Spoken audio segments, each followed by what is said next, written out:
boys and girls. I'm Mrs. Bowerman, and I'm going to be reading pages 240 to 242. It's magnificent, Lily sighed as they explored the deck. Look at the craftsmanship, the carving, and the brass. Imagine how this ship would look after a good overhauling. Basil found the wheel and gave it a turn. A loud squeak came from behind and below, and Twig and Lily scurried to the stern. Do that again, Twig yelled out. Looking down, he and Lily could see the brass rudder, stiff from inactivity, squeaky and grumbly, but still very much in working order. I bet that's how you steer it, Lily said. A little work and we'll have the captive good as new. First, the rope work. I'll handle that. She made a mental list of what needed repair and replacing, and then got to work refitting the rigging. With her mastery of knots and ropes, the work went quickly.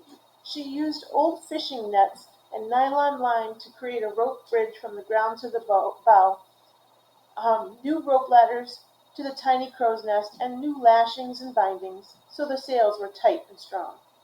Twig and Basil gave the hull a good going over, looking for any cracks or holes that could cause leaks when the captain was afloat.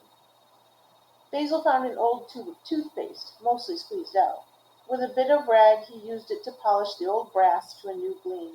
They found a vegetable oil bottle floating in the debris and used the remaining dab of oil inside to lubricate the rudder. They polished and wiped and swabbed and dusted until the captive was as majestic as the day she was built. With everyone working it, it wasn't long before the ship was refitted stem to stern. How do you figure we'll get her to the water? Basil asked. Twig nodded solemnly. I know. The captive is a big boat, but I'll think of something. We'll think of something, Basil replied. 3 heads are better than 1. Twig grinned. This is better than any naming ceremony, he thought. Building friends is better than building things. Char, who had spent the most time napping in the shade, still looked gray and frail, but the fresh breeze was working a bit of magic on him. His health had not greatly improved, but he had not declined either. His eyes seemed a bit clearer, and he looked repeatedly toward the east. Twig felt that somehow Char knew he was nearer home, and that he was keeping his decline at bay. And that made Twig work all the harder at preparing the captive for its maiden voyage.